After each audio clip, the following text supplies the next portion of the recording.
So we're here with Evelyn today. So Evelyn, first off, I just wanted to ask you, initially, what did you come into our office for?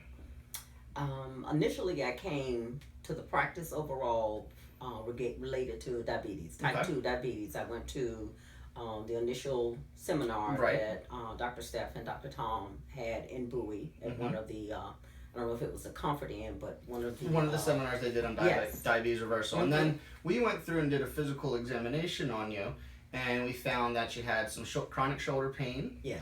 We found some trigger finger in the hands.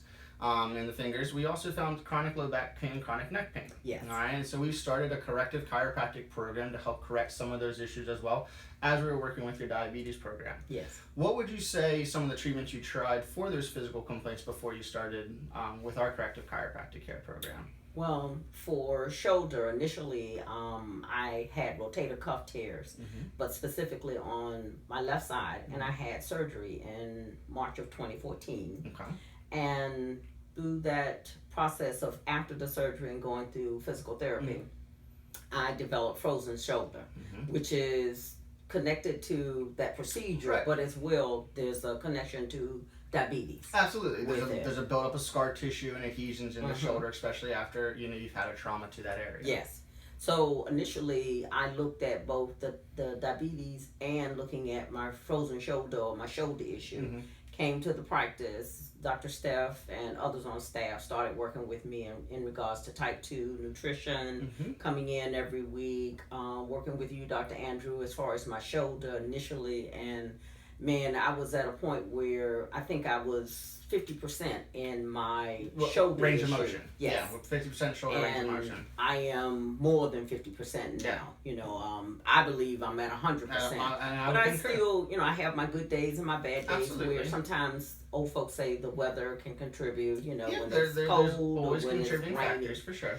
But my improvement there has been, to me, 100% as far as my shoulder.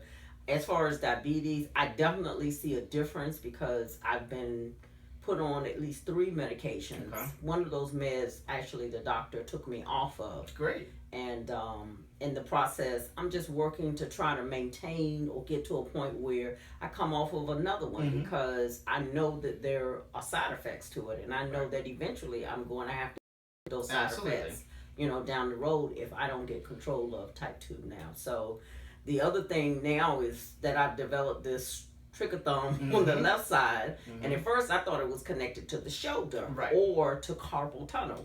But you did the examination and evaluated that it is not. It is definitely not a carpal tunnel. It's a contracture of the muscle here in your thumb, and it gets very tight. And we've been working on it for a good, 8 weeks or so now. Yes. How would you say that's progressed in that time? Oh, that has progressed because I came in with a cast and everything on my head. And we have no cast anymore. As big as mine, which they cannot, but they did. And you were like, oh my God, what are you doing with that on? You need to take that off. And so you started working with it. So now, I still have issues with it, but nothing. I'm not wearing a cast. I'm not wearing any of that. For a long time. And the practice is just excellent because everything that I brought to you, with whether it be the shoulder, whether it's been this issue with the thumb, or even my back, I have developed a consciousness in my mind to realize that I have to pay attention to what's going on with my body. Absolutely. And so that's what I love about this practice and what you all do. You're helping me to be more conscious about what's going on with my body. Absolutely. So and that's one of the biggest things is we treat the body as a whole. Yes. We can't individualize the parts of the body.